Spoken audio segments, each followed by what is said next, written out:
You were told to be quiet. You were told to shrink. You were told that love meant pain. Here you are. Here you rise.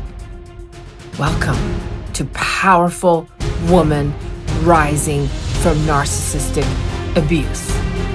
The show where we break the chains of narcissistic abuse, reclaim our power, and step into the unstoppable force we were always meant to be.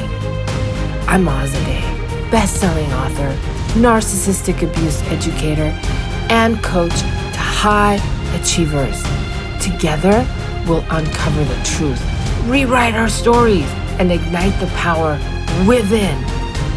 It's time to rise, it's time to heal, and it's time to take your life back. All right, here we go. Welcome to another podcast with my guest, Dan. Something always happens when we hit record. It's like, I don't know, we're conditioned or something. Dan, I have to tell you, you're the first guy on my podcast. Really? Yeah, and I've been looking for the right one, and they had to have God in their life. That was my number one requirement. And I'm going to tell you something else too. I didn't come to your profile. I didn't find you for any other reason. There was a spiritual, and I get that with all of my guests that are coming. It's a spiritual pull. I'm not binging out on their social media as much. It is literally God divinely attraction. That's awesome. Yeah, it is. And I want to talk to you about several things actually. I want to know I want to know first and foremost, after you just showed me your house, your farm, a gym, podcast studio, a farm, and you have two adult children living there with you, right? You've raised Yeah. both of those children, Yeah, I have three kids, two of which live here. Yeah. but you raised them from the start. Yeah, I raised all my kids with my ex-wife until I got divorced in 2018. And then my oldest son primarily stayed with me about 80-90% of the time. And now my daughter is with me about 80-90% of the time. My son now lives full time. He's been full time with me probably for the last 4 years. And my daughter's like 80%, 90% for the last three.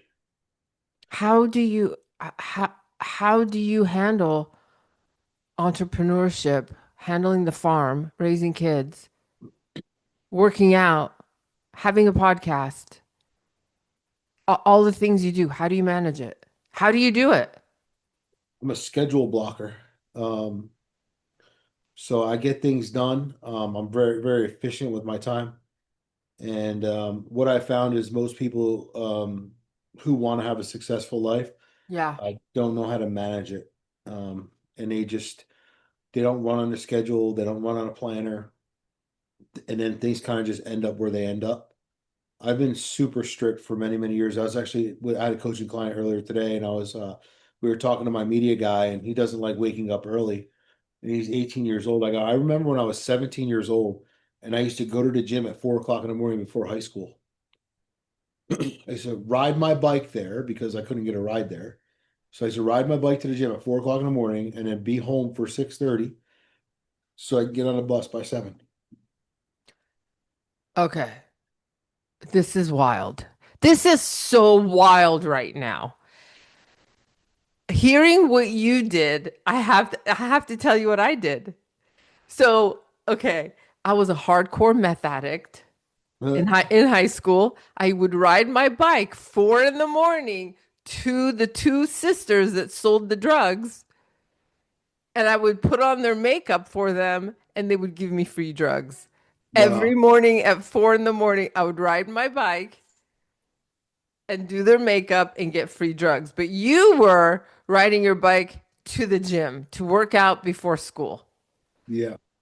How Was your dad like, is your dad a successful entrepreneur? No, I actually have daddy issues. That's why I started going to the gym. My dad used to call me Fat Dan as a kid growing up, and I just kind of disconnected from my dad when I was like 14, and I was tired of being labeled as Fat Dan. Um, he actually introduced me to everybody as Danny Gordo because my mom's Portuguese, so that's Portuguese word for fat is Gordo. So every single time someone introduced was introduced to me, hey, this is Danny Gordo. So I kind of came to my senses at 14, and I was like, I don't want this to be my identity no more. And I just started working out, and I actually started a bodybuilding career at like 17, 18 years old. I totally transformed my life because I all I ever wanted to be was good enough for my dad, and I was never good enough. So I said, I'm gonna go prove it to myself that I can be Yeah. good enough for myself. But then I started seeking validation from other people because I knew I'd never get it at home. So you proved yourself. You didn't defend, you didn't fight, you didn't justify, you didn't take it. You proved yourself. You took action. You went Yeah, from, and I thought right? that would make my dad proud of me. And up until today, nothing has ever been good enough for my dad. He's never been proud of me. And where is he? I don't know. He lives like a couple towns over. You talk to him Once in a while when I have to. when you have to. How did you, okay, so you changed that. You transformed that. You didn't receive that. But how about everything else? Because if we have, as a counselor, I know parental trauma can so show up as an adult, no matter how much work we do, how much help we get, it still can. There's residue. There's always something that gets in the way. How do you handle those issues with your everyday life, your schedule blocking? So it affected me for my entire life, and I always seeked validation for my entire life. But with my Yeah. scheduling, I've always been very good at scheduling, and I've always been very disciplined. So the bodybuilding early on uh, taught me discipline and taught me how to be consistent, and I started seeing results. But I just feel like I was never good enough, and I always like challenged myself to go more and more and more. So I got involved in steroid abuse. Like I would do drugs just to get bigger and bigger and bigger. And if people want to call me an addict or not, like I was addicted, but people go, oh, steroids aren't an addiction, but they sure are because I led into a place where no matter what I was doing and no matter how much I was putting in me, it just wasn't enough, and it caused major problems to my body. I ended up tearing my quad muscles, which ended up to, knee replacements over the years. I ended up having a heart attack because your heart's a muscle, and I grew my interior wall of my heart, literally double the size. So it takes that much more to work. So all these things triggered so many different things throughout my life. Every relationship I was in, I would seek validation for that. Like if so I read this book a long time ago. It's called The Five Love Languages. So I guess Yeah. my love language is words of affirmation. So the minute Yeah. somebody didn't give me words of affirmation, or the minute I felt I wasn't good enough for somebody, I would cut them out of my life. Wow. I'm so impressed that you see that pattern in yourself and admit it. Yeah, That's gold. I've I done it for a number of years. so if they didn't validate you, affirm you, you were like, you're out. Yeah. You There's no discard. point in you being, yeah, there's no point in you being in my life if I'm not doing a good enough job for you. If you're going to question my authority in this space, like I don't need you around. Same thing with friends. Like, like I would realize like I was good enough for people, but it was only then you come to find out it was the need of me to be around or what I was good for. And, when I just almost felt like I was being used or abused, or I wasn't being in a point where I was being up on a pedestal because I was the best person showing up. I don't need this friend no more. And then what did you do? So you just stopped, you just discarded them. Yeah, I Out. literally just cut people off and never talk to them again. And then what would you do when they come back going, Dan, what's going on? You're my, what? What's going I on? would just see and avoid. I just would avoid them. Oh, wow. I love that you see that pattern. Yeah, I did the same thing in business. I'd grow a business, and then once the business wasn't like self-validating anymore, and I hit a ceiling where it's like, all right, well, I did everything I could, and it doesn't fulfill me anymore. I would just like self-sabotage and start something else, and Like I'd be like, all right, I'm gonna sell this company, I'm done. Let me go do the next one. And I was always chasing that next thing, the next thing, the next thing, the next thing. Yes. Do you think that's rooted in daddy issues, daddy pain, daddy Yeah, neglect? because when you're a kid, so my brother is the opposite of me. My brother's a drug addict, a recovering drug addict, but now suffers from alcohol. I mean, he's not going to say he's an alcoholic, but I mean, when you can pound down beers the way you can pound down beers, like you just take one addiction to the next. Yeah. So at the end of the day, we come from the same bloodline and in the same place. He's a year and 3 days younger than me, and my dad never belittled him because my brother was thin, my brother was whatever. I feel like because I carried my dad's name, the same name, and I was the next version, and he was the senior and I was the junior, it was like I wasn't good enough in this space because my dad was tall, my brother's tall, I'm short, and I just didn't fulfill the need of I guess, carrying this name through. So there was never any issues with my brother. So my brother went on to be an addict because my dad was an addict, and my dad was his enabler. And I disconnected from the both of them because, like, that's not the Oh, life I wanted to live. That wasn't a space I wanted to be on. But it was interesting that every single time there was a problem with my brother, it was my problem. Like, I need to fix it. Like, no, I don't need to fix it. Like, that's not, I need to fix myself.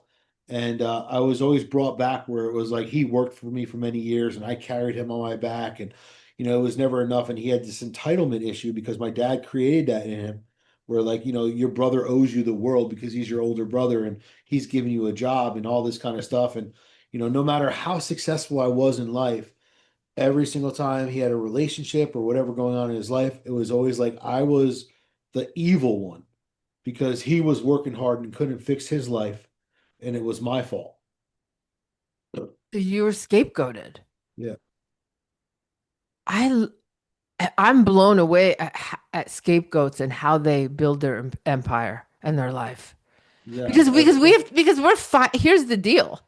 We're fighting, we are pushing back on the people that we need the most. Yeah.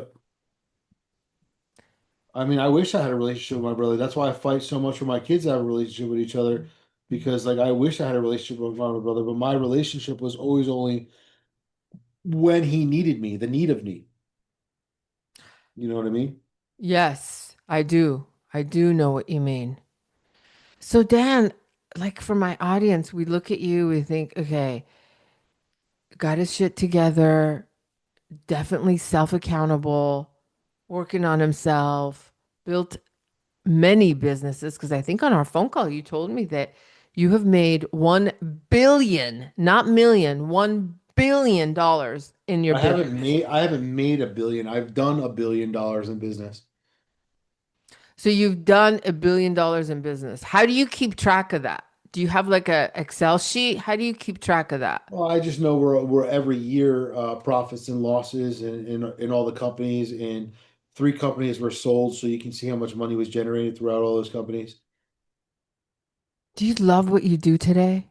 Now that I don't have a business, I love what I do because what I do now is more fulfilling, helping people. Because what oftentimes happens in life is like we hit a place where we realize that everything that we're chasing is just another rabbit hole. It's just like another thing that we're just going to run through and try to get through, and then at the end of the day, it's still an empty tunnel.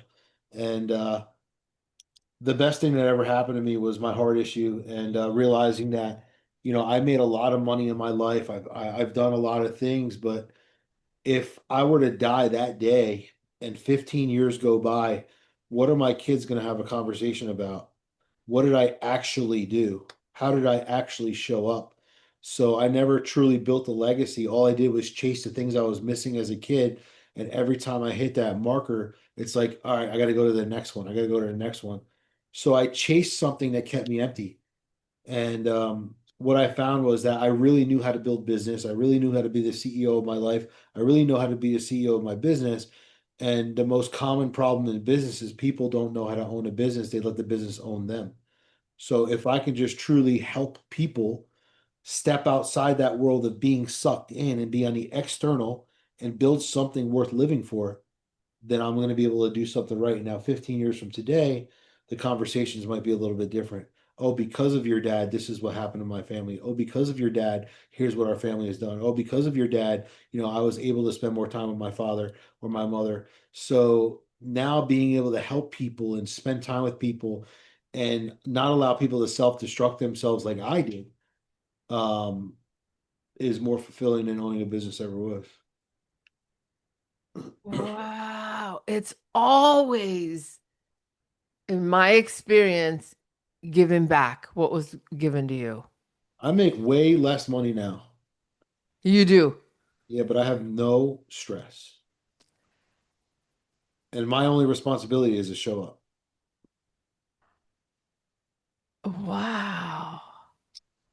So, so what is an average problem that you see, or a common problem that you see with people you coach? Number one, they all have the same problem. They all think that they're the best at what they do. And that's an ego Ah, trip, right? So yeah. it's kind of jerk offish to think that we're better than other people. And when you're in a business, um, your idea might be great, your company might be great, but there's definitely people who are going to work harder than you, Yeah. do things better than you. And until that day that you realize that you're not as good as you think you are and that you can replace yourself with someone even better, is the day that everything changes. Talk about eating your own humble pie, huh? Right? Yeah. It's humility and acceptance, right? It's we accept that that's the fact. It's pride. People have too much pride and they don't want to put their pride in their back pocket. And, when you build something, it's the you show. And for me, like I look at everything I do, and for me, it's about the transformation. Like, how can I transform something from what it is today to what it can be? And that transformation is somebody else. It's not me anymore. So watching that transformation and just like, so my media guy was just here. We had two coaching clients here, and we were going over everything. And at the end, he was like, "Hey, you guys want to do a testimonial about working with Dan?" And I was in the other room. I was on the phone, but I heard in the background what they were saying. And again, this is not scripted. It's not nothing, but just hearing the things that people say because of the things that I can identify and being able to shift it the way they live their life is it's a great feeling. It's the best feeling. Yeah. In fact, that's when we feel whole. Yeah. That's when we feel whole. And I love that you said that your heart attack was the best thing that happened to you. I do love that, and I relate to that. I had Yeah, a, yeah, go ahead. I think in life many things happen to us. Whatever those things that happen, and we have two choices. We could become the victim of it, or we become the victor of it. Yeah. So when I look at all the things that happened in my life from 24 years old, going bankrupt for my first company, to building another company and selling it, and then going bankrupt again, and then building another company and selling it, and then getting divorced, and then having a heart attack, and then building another company and selling it. And I'm looking at all these patterns and all these things. Like there were lessons in all of them that were great, and there were lessons in all of them that were valuable. And people go, well, what are the bad lessons? I go, those are the valuable ones. The valuable ones are the ones that teach you about yourself, and they teach you about the things that you shouldn't be doing that you once thought you should be. So being able to grow through situations in our life and becoming, the next level and the next highest version of ourselves, going from the 2.0 to the 3.0 to the 4.0, and just becoming the greater, best, most asset of ourself and what we're doing is ultimately going to bring us to that next spot in life. So what I found is that by doing these things and moving ourselves up by using these situations in our lives, we're going to come to a greater place and a greater story. But what we ultimately have to realize is that the ceiling gets higher, so the drop gets harder. So every single time we rise, the fall is Hmm. even deeper. And most people don't understand that. So Please explain that. Please mo- explain that. So think about all the situations in your life, as you graduate to the next level and graduate to the next level, all the situations you go through continue to elevate you. but the fall gets deeper because you've elevated yourself. But the impact isn't as bad because you've learned along the way. So as you graduate Yes. and as you grow, even though you're falling to a deeper place, the fall doesn't have as much impact and you're able to elevate yourself a lot further because you were able to grow through those previous situations. And are you talking about entrepreneurship or are you talking about life as a whole? Everything. Everything. Everything. Yeah. Everything. Anything that you go through, whether it's parenting, whether it's relationships, whether it's business, whatever it is, like you got to grow through every period. You gotta grow or you go. That's what we say in our sober community. You grow or you go. Yeah. Dan, so like I want to know, and I know for a lot of my audience too, is how does faith support you and help you in this? How do you lean on God? I know you read the Bible, which I love. I'm telling you right now, it's an attraction. It's an attraction to you as a friend from me.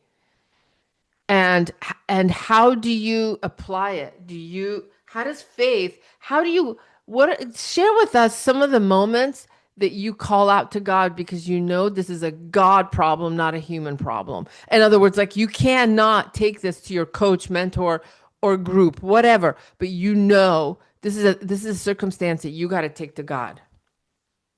Well, I think no matter what it is, I mean, there's certain things that we can, talk to other people about only if those people have been through it. But even though we're talking to those people about it, we have to realize that every situation is different.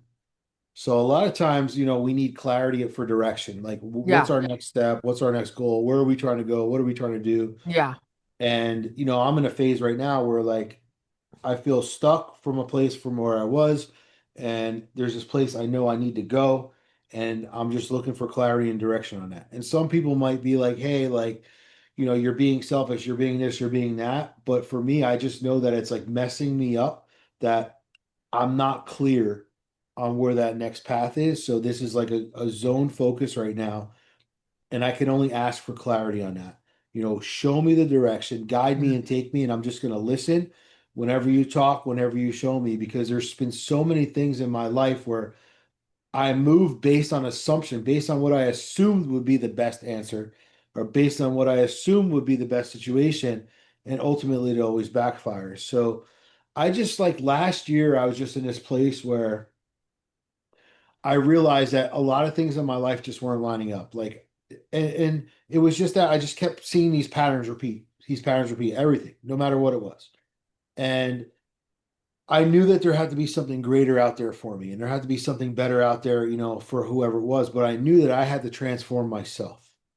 So many people say, well, Yes. it's selfish for you to want to become different because you're going to leave other things aside. You're not leaving things aside, but for you to be able to grow, you kind of got to focus on you first and focus on how you could be. That way, all those other things that you've put on the side or put on, the back burner, you can show up just a little bit differently for. And, those things may be there, those things may not be there. I don't know. But at the end of the day, when you know that you're operating at a level 10, but you're showing up at a level 5, you need to check yourself. So it takes a lot of self work, and I've been really trying to dive into this over the last year and really figure out what this work is that I need to do, what these things are I need to do, and a lot of it comes out in the journaling, a lot of it comes out in the reading, and what I started to do. Yeah, I've read the Bible before, but what I've started to do and implement most recently was just opening the Bible to wherever it took me. And what's crazy is like when I do that, it's like something I was just thinking about or something I just was like unclear about is literally right there. So it's just trusting that it's not my direction. And I'm just trying to be led the way I need to be led, because so many times in our life, we just go in a direction that we feel pulled. Yeah. But a lot of times it's not the way that we should be going. We just feel pulled that way because it's easier.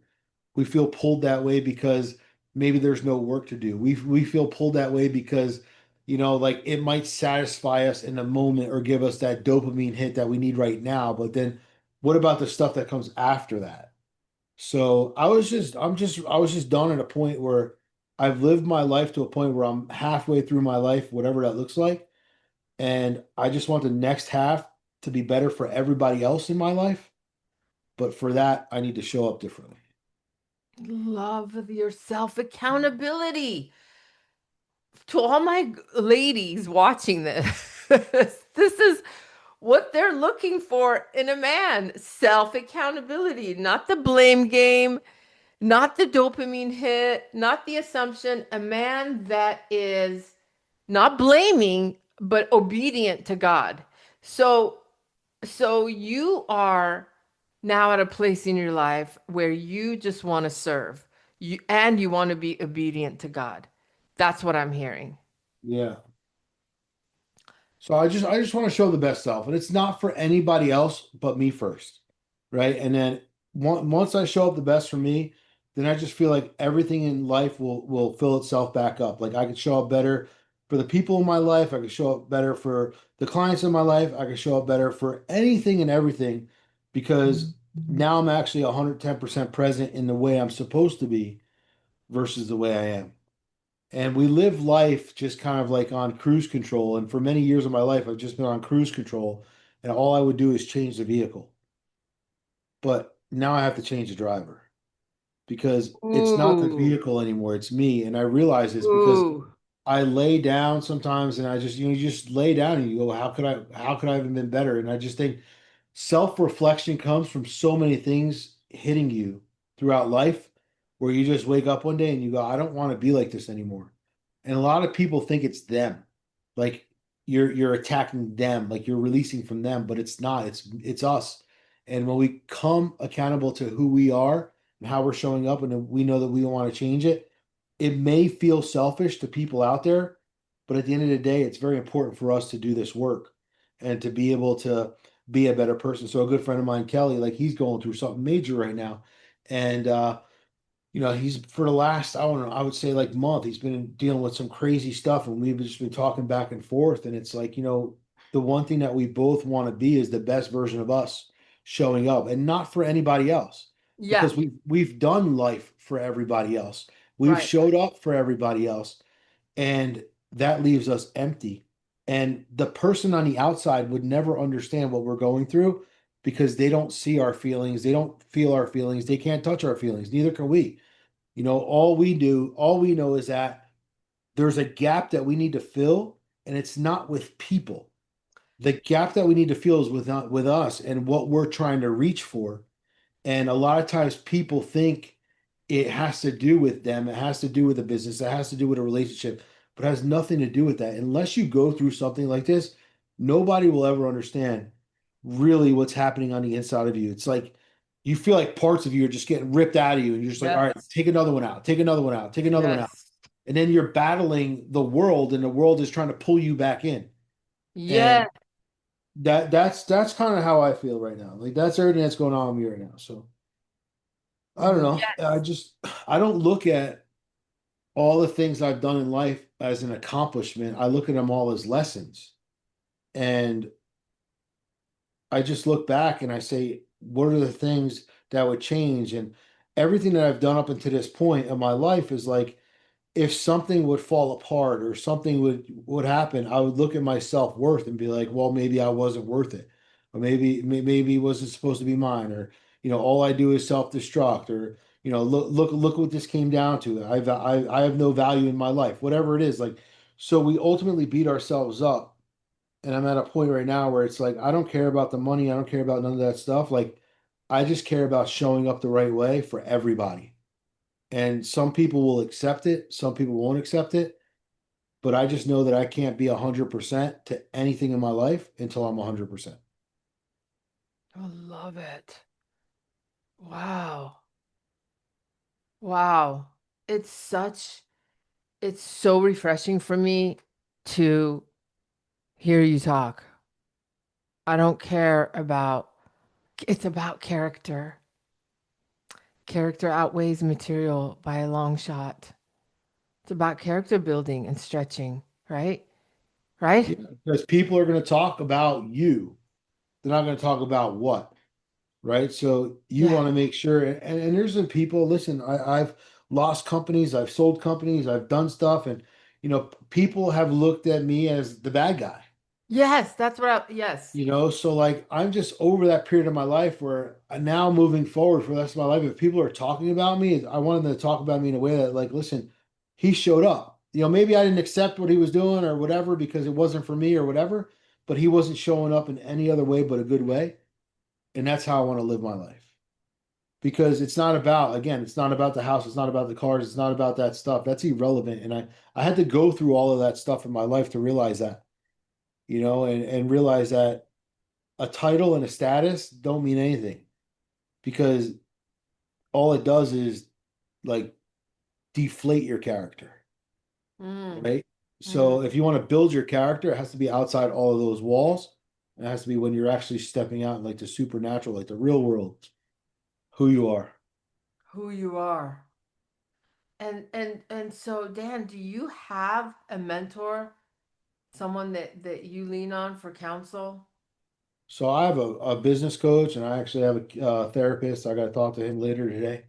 Uh, But yeah, like that's a new thing in my life, right? So like I never had a problem. Everybody else had a problem. I don't have a Yeah. problem, and that's the way Yeah. I always looked at it. Why it's not my problem. Yeah. And I don't know. I just came to a point, like I said, like over the last year plus, and I'm just like, I got a fucking problem. Yeah. And I need to figure this problem out and I need to fix it. Yeah. Because I'm just tired of these cycles going on in my life with everything. Like hitting the top, dropping to the bottom, hitting the top, dropping to the bottom, having this friend, then that friend. And I was just over it. And I just, like I said, I just looked at the rest of my life. Like I'm at that halfway point in my life, whatever that looks like. The average man, lives like 80 years old or something. So I'm more than halfway there. And if I don't fix this now, I'm probably never going to fix it. So just looking into it and understanding it and seeing some stuff about it, most people never come to this realization in their life, I realized. So if people don't come to this realization in their life, Yeah. they're never going to be able to go to the next step. Yeah. Yeah. And most people, they say what most people die at the age of 20, but they're still breathing because they stop living this place and becoming a better version of themselves. Yep. So I was always good in business by having a mentor for 20 plus years and knowing that every single person in business needs a coach to get to their next threshold. That worked amazing for me. But why don't I have somebody who can help me through this other stuff, which is I've been a Christian since 2007, but I wasn't really practicing what I preached. I wasn't really diving in heavy.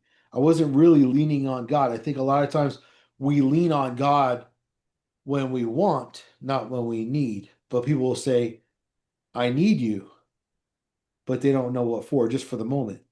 But I'll lean on God, like, yeah, yeah, I believe in God. I believe in this. I believe in that. Yeah, he's my savior. Yeah, all that. But I just think there's this like spiritual warfare going on in our life Mm. where it's like every time that we try to get closer, we get Yes. detached because of all the stuff on the outside and all the noise. So I just realized I don't have all the answers. And if I'm going to seek the answers, I got to seek the one who already knows what my life is and where my life is going, and he's going to guide me. So I always talk about like, I used to always say, yeah, Jesus is my homeboy. Yeah. But I now, love but that. now I say he's my GPS, right? So Yeah. every single time that I feel like I'm off or I'm off navigation or I'm off target or I'm on the wrong road, he always just kind of slaps me back into place and like, hey, you need to go here. When at other times I would allow the devil to take me off track. And then I would wonder why my destination is just never ending. Ooh, so good, so good, so good. So good, right? That's so gold. Okay, Dan, you got me fired up. Satan will want to derail our path with Yeah. temptation, with excitement. And I remember you used the word hype with me in one of our either phone, I think it was a comment. It's not about the hype or the dopamine. And those are the places that the enemy wants to derail our path. And God's like, over here, over here, over here. And next thing you know, 5 years has passed, 7 years have passed, and you still are like, why am I not at my destination? Maybe this is not even my calling. When it is your calling, but you were derailed. You were derailed, whether it's a woman, whether it's money, whether it's a man, whether it's home, it's material, it's hate. For some people I worked with, is they are addicted to hate, to anger, to rage, and they think that's the motivator. They think that's the motivator, and it's not. It's absolutely not. It's self-sabotage. It's all self-sabotage. Um, how about the people that have misunderstood you for your decisions? How do you deal with the sadness and the grief that comes with people that you care about and invested in that misunderstand you because of your elevation, your expansion, your growth, and they want to like poo-poo it and name call or call you toxic or better than or whatever? How do you handle the ones committed to misunderstanding you? Well, so it's right. You feed back to the Bible, right? As the disciples all became the disciples, everyone, they were cool to everyone because they were all murderers and thieves and everything. So Yeah, they were cool to everybody, and all of a sudden they left, and it was just them and their crew, and it yeah, was them. It was them against the world. So when I realized that I'm just leveling up, and at the end of the day, you talk about crabs in a bucket. I don't talk about crabs in a bucket. I talk about, you know, the mentality of being the lobster in the bucket and just being able to toss those crabs back. Because at the end of the day, yeah, one crab might get out, but a lobster's claw is a lot stronger. And if you were the lobster in the bucket and you're the one who were actually going to go out there, some of those crabs may actually attach to that lobster because they got the little legs and everything, and they'll crawl out with it. So for me, it's like some people see the opportunity to grow and they're yeah, going to come along for the ride. yeah, Other people are going to not be able to validate what you're trying to do, and they're going to try to interrogate what you're trying to do, and that's okay. But it's our job to outgrow our circle and to outgrow the people in our world and understand that people are in our life for a season. And whatever that season is, whatever that reason is, it's for expansion or it's for death. Meaning, if you have the same friends for the next 20 years, mm-hmm, you've died inside your life because you guys, you and all your friends are in the same zone, you're doing the same thing, and nobody's moving. If yeah, there's five of you and three of you are still there and two are new every single couple of years, that means there's growth happening.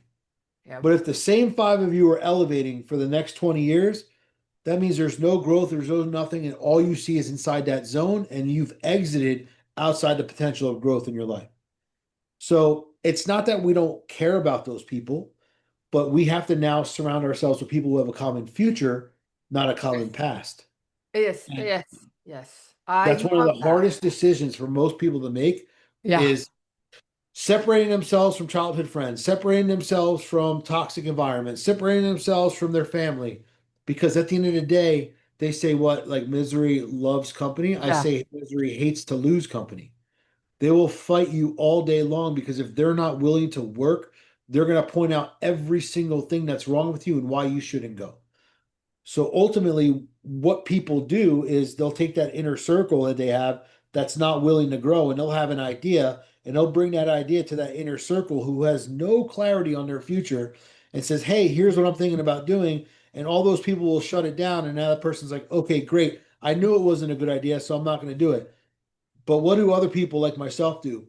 I go to people who have already experienced what I'm trying to experience. I go to people who already moved the needle in their life and are on the other side of the pendulum. And I say, hey, here's my plan. Here's what I'm looking to do. And they encourage me. So what I found is that when people are elevated, they would love to put their hand out to bring you up. Yes. But when people aren't elevated, they just want to push you down. So Yes. it's the reverse effect. And it's painful though, and it's painful because you want them. There's an attachment, there's an attraction, there's history, there's investment, and now here you are elevating, and here they are pushing you down. So there's a pain, there's a grief process that goes with you having to move forward. So I don't even like, I used to get upset about things. And something I did a long time ago is I worked on my recovery time. Hmm. So I worked is like I trained my brain this way. So if something bothered me, let's say for a month, I'd work on a week. If something bothered me for a week, I'd work on a day. If something bothered me for a day, I'd work on an hour. So I can have some terrible stuff happen right now, and I'll be upset for a couple minutes. Again, the way I look at it is like it already happened. Nothing I can do about it. Why go Yep. back? Why go back and reverse the way we could have made it happen or could have dealt with it or could have reacted to it? It's over. What Yeah. can I do with this? How can I be a positive instrument for this right now? And that's all I can do. So I really, my emotion towards things is zero. I don't have a high emotional attachment to things unless they're things that mean a lot to me, like my family and my kids and stuff. But everything else I know is temporary. So it's either going to stay with me for a little time or a long time, but it's not going to be forever. Oh my God. That's wisdom through experience. And people say you have no heart. It's not that I don't have a heart. Of course I have a heart, but I can't emotionally be attached to something that's already just disconnected. I need to move on. If it's moved out, I need to move on. And I've worked on that whole process of my life, and and people don't get that, but I'm very good at that. You have to be with this life. Yeah, You can't be all like attached to the past and history. You're not going to move. You're not going to move with your right. purpose. That's right. You can't. You can't. And that's actually what I've learned the past 2 years. Where you're going, not everyone's going to come or like it. That's right. So I've been on social media 2.5 years for business, very short amount of time. All my work was behind the scene, school, writing books, things like that. Coming on to social media, it's an awakening. It's an awakening. Can you speak on brand new people coming on social media and not and how to take care of their calling without getting derailed by um, fake people? Um, just how do you navigate relationships on social media, being new and trying to have a business? How do you network? That's the question. How do you network with people and how what do you look for to make sure that you're meeting good people? Well, number one, connect with who you're going to connect with.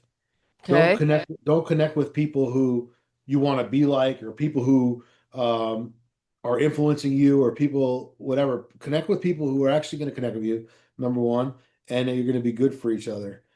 Number two, understand the difference between an influencer and an impactor. So what I Okay. can't stand is people say, "Oh my God, you're an influencer. I see your Instagram, blah blah blah." Like I'm not an influencer. I don't influence anyone to do anything. I said I can inspire people to do things, but it's up to them to be motivated to do it. Number one. Number two, I feel like I'm an impactor. I'm a hope dealer. I show people that there's hope outside of where they are to get to the next stage in their life.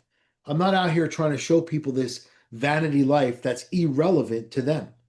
But too many people live outside the box and they want to step inside the box because they think the box is all pretty. And that's what a lot of people put on social media. They put the pretty sides of the box, but they don't ever put the ugly sides of the box. For me, I like to put all the ugly stuff out there and be like, hey, listen, this is real life. This is how it is. Whether you like it or not, real talk, like me or don't like me, whatever, this is what's going to happen. This is what you're going to go through. Don't care how you feel. And that's the way I am because at the end of the day, like, you don't care about how I feel. I don't care about how you feel. And the person next to us doesn't care how we feel. Yeah.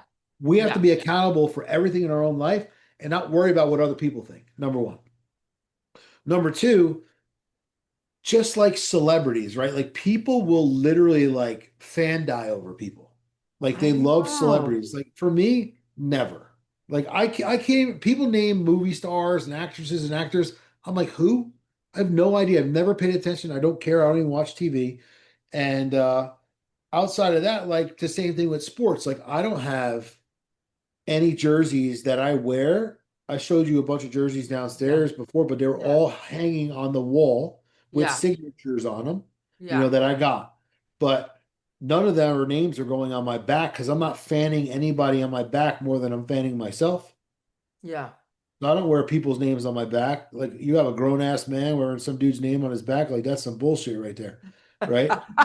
So at the end of the day, you wear your name on your back. My name's tattooed on my back. You know what I mean? Like across my back. I got it when I was like 16, but I wasn't even thinking like this back then, but I just ended up doing that. It was my second tattoo I ever got. But, throughout the end of the day, what I can tell you is that too many people go on social media and they see what people want them to see. Um, and it looks all pretty and good. So I realized I built my page like a year and a half ago, my new page. And I realized what I was going to do was like attracts like. I'm going to attract the right people that I want in my life, Yeah.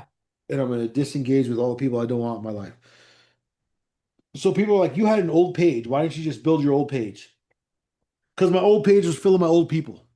I need to get rid of all my old people and start with all new people. Because if I keep all my old people, there's going to be negativity. There's going to be things that are going to challenge me. There's going to be people who are going to question me. And it's going to make me feel a certain way because I still have the same audience I need to broadcast to. I'm going to go totally brand new. I'm going to get rid of all these people. I'm not going to follow any single person I know personally until I hit 10,000 followers. And I didn't do that. That's exactly what I did. Wow. Interesting. Literally didn't even follow my kids until I hit 10,000 followers. So, so, so you, how long you been on social media for your business? For what I'm doing, like just a couple of years, but like my new page on Instagram, that's my big page. It's only I did it October 2024. So like what, a year and 5 months? Wow. Wow. So your suggestion is don't idealize, stick to the truth and the facts. And I don't, And yeah, and I don't post my life on social media. Like my kids aren't on my social media. right. No relationships are on social media because that's irrelevant. That's not my brand. You don't need to know who I'm with, where I'm with. You don't need to know what my kids look like, what they don't look like, because at the end of the day, like all it's going to do is hurt you. And people don't realize that. Like social media is not a photo album for everyone to see you and your kids. I mean, maybe Facebook is like that. I'm not on Facebook. I mean, I'm on it, but I don't post on it. Okay. But I mean, I have like a fan page or whatever, and that's where I post my stuff. But my regular Facebook page that I've had for years, I don't do anything on there because at the end of the day, I don't give a shit what you're eating for dinner. I don't care Yeah. if it's your kid's first day of school. Who gives a shit? I mean, Yeah. that's for you guys. But the problem is we used to have photo albums, and everyone's like, "Oh, well, my Facebook is my photo album." I'm like, "Yeah, your photo album is open to the whole world." Exactly. When we grew up, our photo albums were in a cupboard, and when people came over, we got to open them up and share our best moments with people. So Yeah. I said, when I Yeah. start building this new brand and this new page and all this stuff, like my life for what I do and what I deliver is going to be right here. But the reason why I build it, which is the internal part of my life, is not going to be exposed because I don't need that to get damaged. I don't need it to get hurt. I don't need it to get scorned. And it has nothing to do with anybody I work with. I love it. It's boundaries.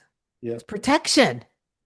It's protection boundaries. I can't. In fact, I've tried to do it that way, and I'm like, it's affecting my mental health because I don't like it. It's not comfortable. It doesn't feel aligned. It doesn't bring energy.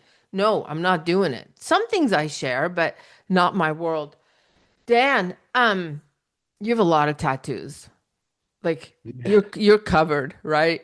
Head to toe. Are you your legs too, I think, if I remember Yeah. correctly. So from my neck to both my wrists, all the way down, front and back, and then one leg all the way down. Tell me, give us a summary. Like, i- i- w- is it your like what? Give me a biography of your tattoos. Is it sentimental? Is it Oh spiritual? yeah, everything means something. Like on my chest, I got all my kids' birth flowers, and then I have a clock on my chest uh, where it shows 4:30. Like that's what time successful people wake up, 4:30, 5 o'clock in the morning. So my clock is set there.